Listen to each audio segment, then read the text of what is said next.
Well, to me, openness is the key. Uh, when you are open, then, and you don't think that you know what is going to happen, then Mm. there is the space, the opportunity uh, for all kinds of things to pop in. And this openness, to me, is the greatest possible gift.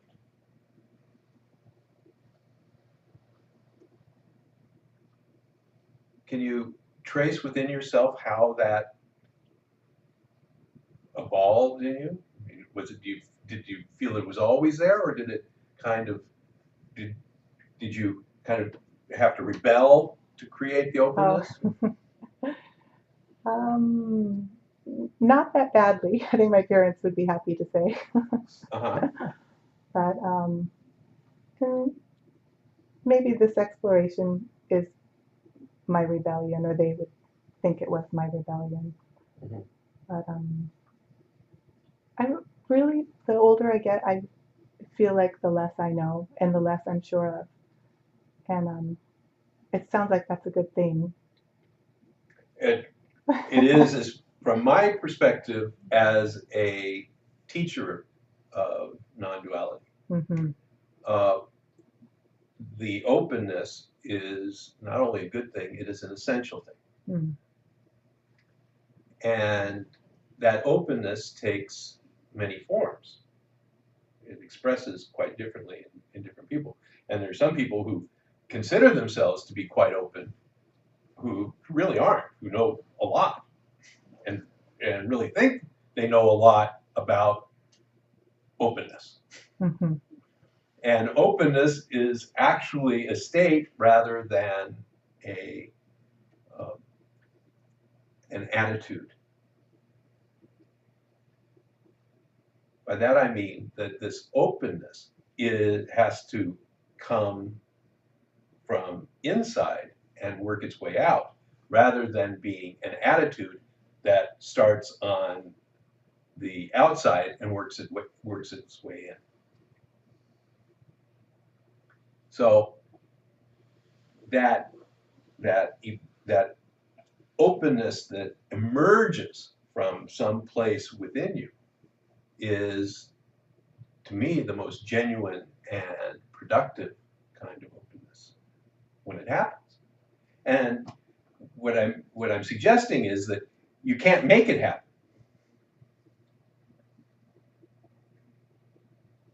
And thus, if you find yourself with the openness,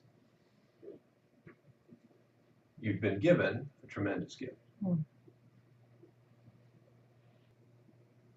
The reason I'm interested in people's stories about how this openness happens is because I had a very dramatic one.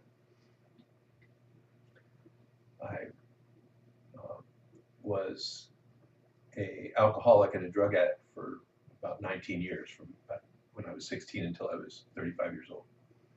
And part of that condition was uh, a type of insanity in which I really thought I knew what was going on. Right? I thought I had the world pretty much controlled, and it was a strongly held belief. I really thought I understood how things were, and this all this, God stuff and religion stuff and all of that was just a sign of personal weakness as far as I was concerned. And that what was really important was to have a strong sense of your own power and take control and take responsibility. That was my feeling. Mind you, I was totally irresponsible. My life was a mess. Wasn't controlling anything, but that was my attitude. And so the what happened to me was that this 19 years of alcoholism and drug addiction ended one day. I mean, with no input from me, no desire from me to stop drinking or stop doing drugs. I certainly didn't think it was necessary, and I couldn't imagine having an interesting life without it,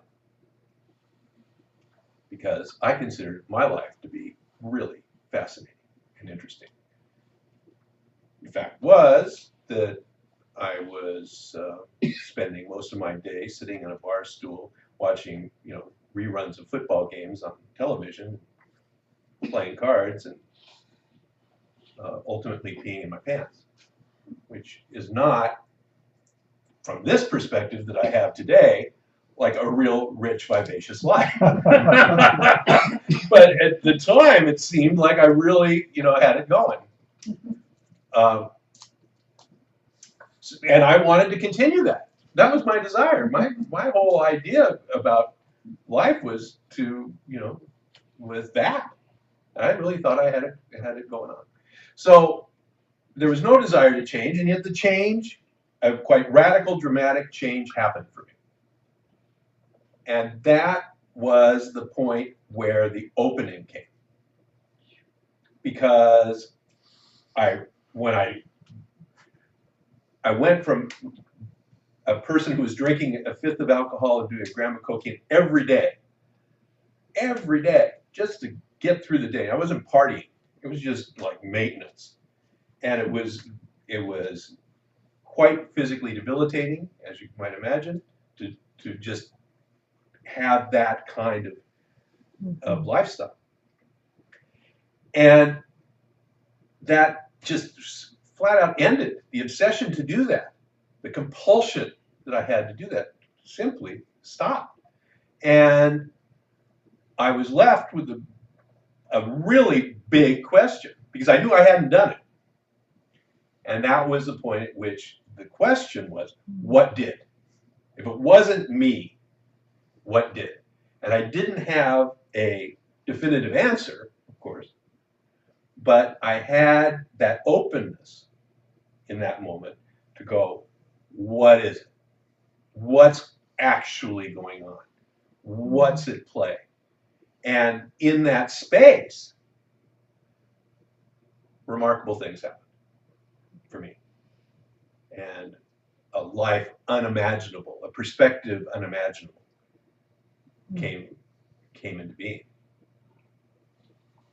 So when that happens for people, and it's often not quite that dramatic, but when it happens for people in their own lives, that you're going along fairly contained, normal,